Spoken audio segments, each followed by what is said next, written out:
This week in Metro Detroit, it is the assassination attempt that shocked Michigan and the world. A bullet hits former President Donald Trump's ear during a rally 4 hours away in western Pennsylvania. All of a sudden I heard some popping sounds and I was like, firecrackers, gunshots, I'm not sure. We hear from a photojournalist who was at the rally when chaos erupted and how this moment may impact voters in a swing state like Michigan. Moment in history, dog. I need you to see this. An encouraging sign in the fight against gun violence unfolds in real time. Watch as community activists squash a neighborhood beef and how it's your turn to spread awareness. A community devastated after a mom and her two sons died during a crash into the Lapeer Creek. The gesture of kindness that made this mother so unforgettable. A trip to the gas station leads to a nightmare for a pregnant mom of 4. She is shot in the face, what caused a 60-year-old man to randomly fire shots in the business. And it is arguably the most anticipated video game release in a decade. Sports gamers' lives have changed since the last time we had a college football game. Is the new EA Sports College Football 25 worth the wait? Those stories are up next on The Rundown. Welcome, I am Brandon Hudson and this is The Rundown, where we run down some of the week's biggest stories. But first, let's get to our must-see videos. And the rockets spread glare, the bombs bursting in air, gave proof through the night that our flag was still there. It is the moment that had a lot of people talking. Who would have thought a 5'6" country singer from Southfield would steal the show in the worst way possible? Ingrid Andress's national anthem was widely criticized as one of the worst renditions ever.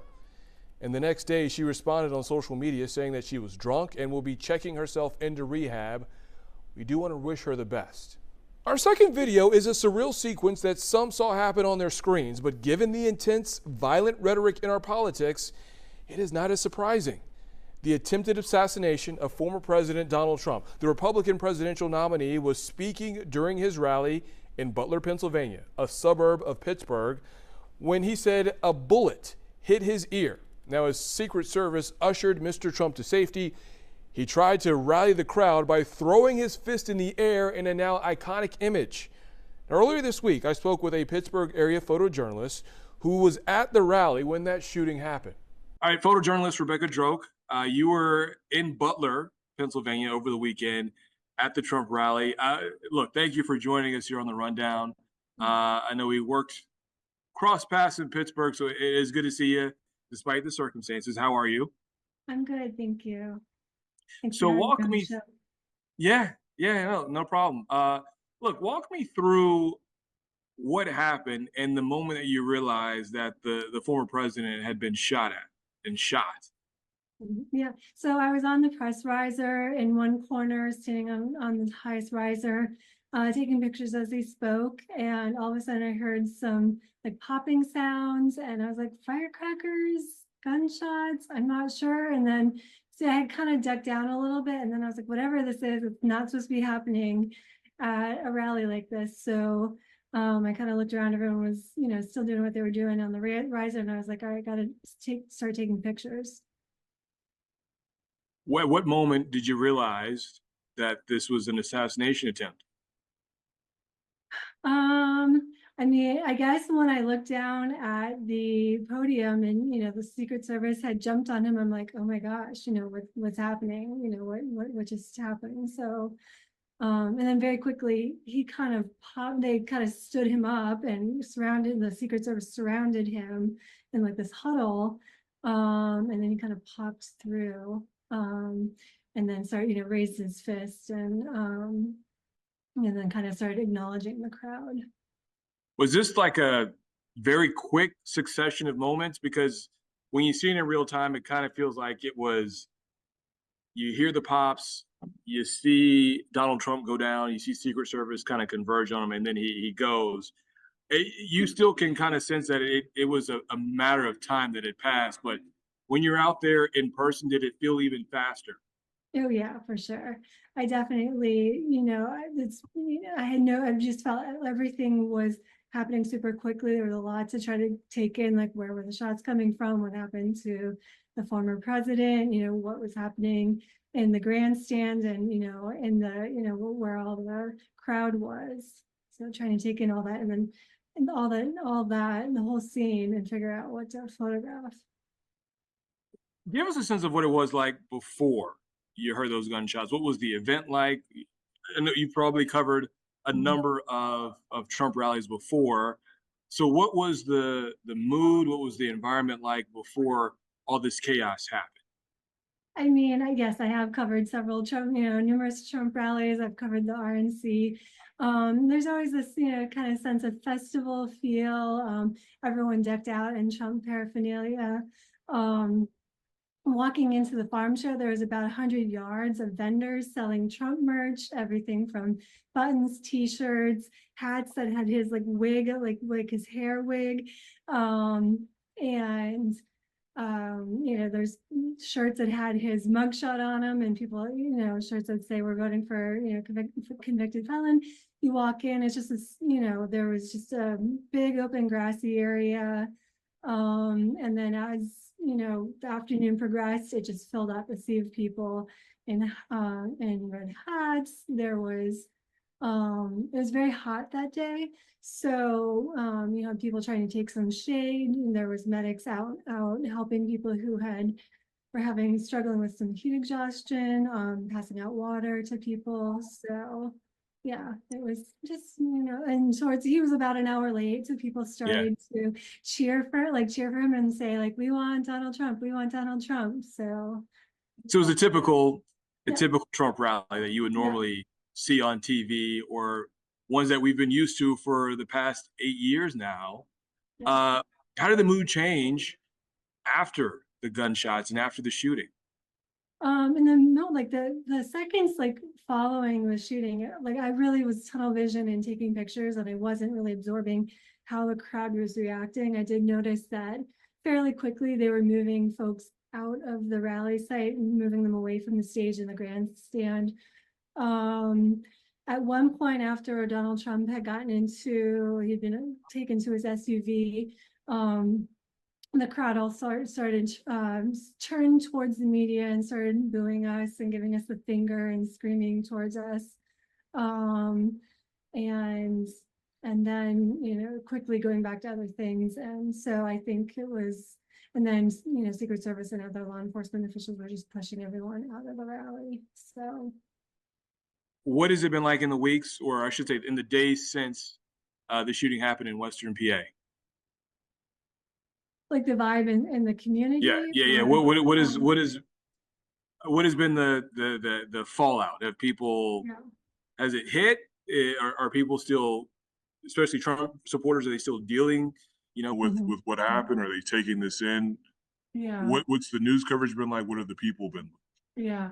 So I'm a freelancer. I haven't been out, so, covering all, every location.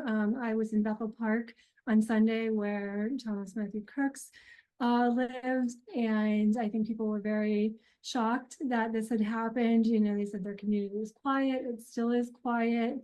But they, and people mentioned, having seen him walking around, and never would have imagined that he could do such a thing.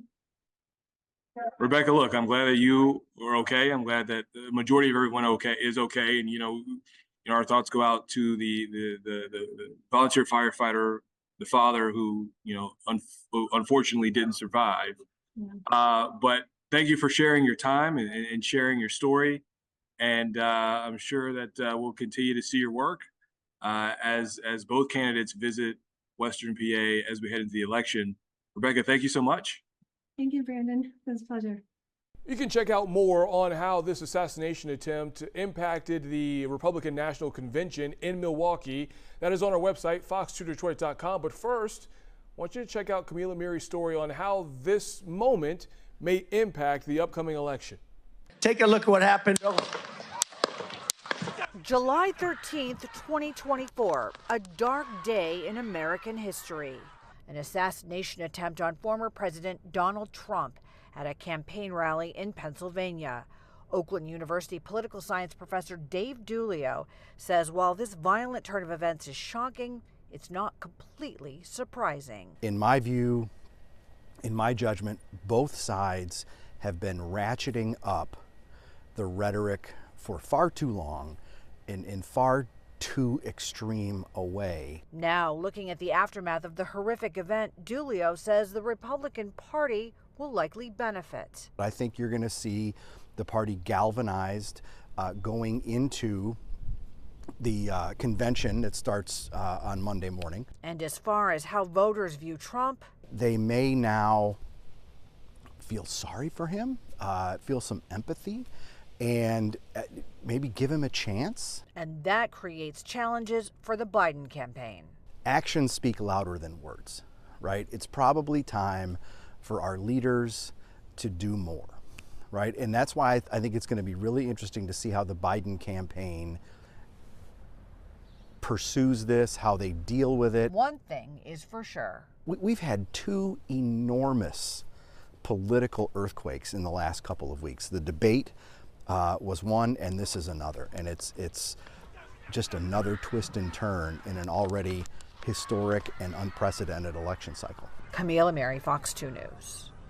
In Detroit, it was a pivotal weekend against gun violence. Last week, we talked about the mass shooting at an illegal block party, which killed 2 people and wounded 19 others. None of the victims were over the age of 27.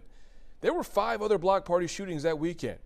It united elected leaders, police, and community activists to launch an initiative to ban illegal block parties. Moment in history, dog. I need you to see this. Thank you again, man. A defining moment in the recent fight against gun violence captured on camera. New Era Detroit shared video of community activist Ray Winans from Detroit Friends and Family resolving a neighborhood beef on the city's east side in real time. New Era's founder, Zeke Williams, tells Fox 2 this highlights the effectiveness of the 2 community groups which have the lowest number of neighborhood violent crimes. Also this weekend, the Detroit Police Neighborhood Response Team responded to 79 calls for illegal block parties and made 10 arrests. DPD also busted someone with this high-powered weapon and ammunition. We learned it belonged to someone speeding to a block party. I'm hopeful that if the churches come together with the people in the neighborhoods, that it will bring some peace. Elisa Sanders' son, Daryl Rocket, was shot to death last December. He was a giver. He gave back to the community. On Monday, church leaders united at Church of the Messiah to talk about their role in stopping the violence. This is not a red problem or a blue problem. Our entire country needs to come together and to say, look, this is enough. Let's work together. Let's find ways to combat this growing problem. We've talked about action plans, but today we were able to merge the visions and birth the action plan. So we're not talking about it anymore. We're being about it. What does it mean to have the church play a role in trying to stop violence? Well, the church, if you're talking about the Christian church, we believe the virgin had a baby. So we believe in the impossible. So we need to do the impossible.